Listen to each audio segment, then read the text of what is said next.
बड़बड़ाती जिठानी।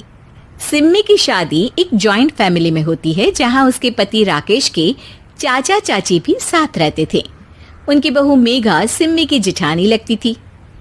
अरे मेघा, राकेश आ गया है, उसका खाना लगा दे बेटा। हाँ माँ, बस वो चेंज कर ले, मैं खाना लगा दूंगी। सबके कमरे में जाने के बाद सिम्मी और राकेश साथ खाना खाते हैं, जिसे देखकर मेघा को जलन होने लगती है।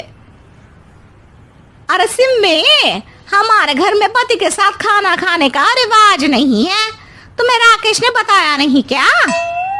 सिम्मी मुस्कुराकर वहां से चली जाती है कि मेघा सिम्मी की सास के पास जाती है। अरे चाची जी, राकेश भैया तो सीधे हैं, कछु नहीं बोलते, कछु नहीं समझते, लेकिन आप तो सयानी है ना। अब देखिए, साथ बैठकर खाती है भैया के। कुछ झूठा मीठा उसका भैया के पेट में चला जाए तो सिम्मी को तो पाप लगेगा ना, पाप। सिम्मी मेघा की बात सुन लेती है लेकिन कुछ नहीं बोलती। अगले दिन, सिम्मी, मैं मुंबई जा रहा हूँ, तुमको चलना है तो साथ चलो।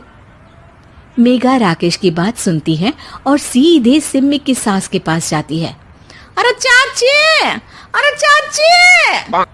अरे मेघा, क्या हो गया? बहुत परेशान लग रही है, सब ठीक तो है ना? अरे नहीं ना चाची, कैसा ठीक है?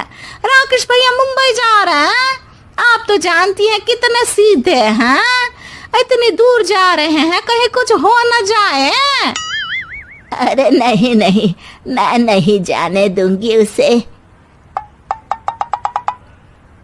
अरे सिम्मी, पता चला है कि राकेश मुंबई जा रहा है।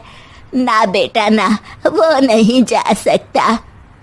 अरे माँ, उन्हें ऑफिस के काम से जाना था, लेकिन आपको तो पता है ना, उन्हीं दिनों मेरे मायके में शादी है, तो वो अपनी जगह किसी और को भेज रहे हैं। अच्छा अच्छा, तो फिर ठीक है। सिम्मी समझ जाती है कि मेघा ने सास के कान भरे हैं। वो सास से कहती है, माँ जी, लेकिन हम दोनों कुछ दिनों के लिए मसूरी जा रहे हैं। आप तो जानती हैं कि शादी के बाद हम कहीं नहीं गए। अच्छा अच्छा, ठीक है, जाओ घुमाओ। सास वहां से चली जाती है। सिम्मी अपने कमरे में कपड़े पैक कर रही होती है कि तभी मेघा आ जाती है। अरे गर्मी में सर्दी के कपड़े काहे पैक कर रही हो? सिम्मी को मेघा पर नाराजगी तो होती है, लेकिन फिर भी वो कुछ नहीं बोलती। दरअसल मैं और राकेश हनीमून के लिए मसूरी जा रहे हैं ना। का हनीमून? हाँ हाँ, हनीमून। क्यों? हनीमून के लिए तो पति पत्नी ही जाते हैं ना, तो मैं और राकेश जा रहे हैं। मेघा भागकर सिम्मी की सास के पास जाती है। अरे चाची, सच में तुम लोगों जितना सीधा परिवार तो मैंने देखा ही नहीं है। अरे अकेले भेजोगे दोनों को? मैं और सुरेश तो कभी अकेले नहीं गए। हाँ भाई, हम तो परिवार में ही अच्छे, बड़ों के बीच, ऊपर से खर्चे है भगवान। अरे चाची, पहाड़ी इलाका है, कुछ हो गया तो? सास सीधे सिम्मी को बुलाती है, लेकिन सिम्मी तो वहीं सास के कमरे के बाहर ही खड़ी थी। बस मेघा दीदी, आपसे यही उम्मीद थी। अरे बड़ी हूँ, घर के कायदे कानून तो मैं ही बताऊंगी ना। अरे तो अपने घर में रखिए ना सारे कायदे कानून।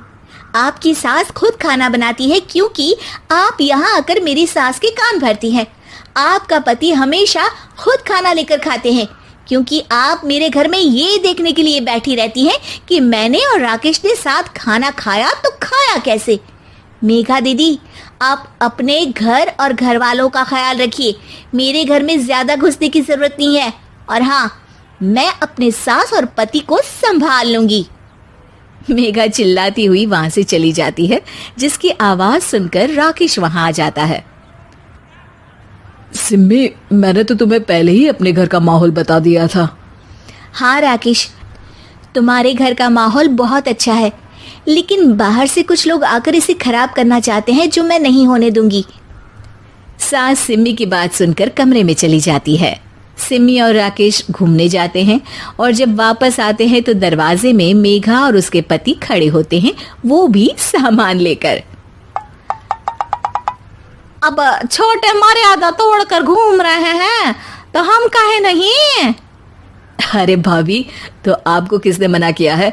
वैसे भी 4 दिन की जिंदगी है, दूसरों के घर में ताक झाक करके बिताने से अच्छा हो मौज करके ही बिताओ।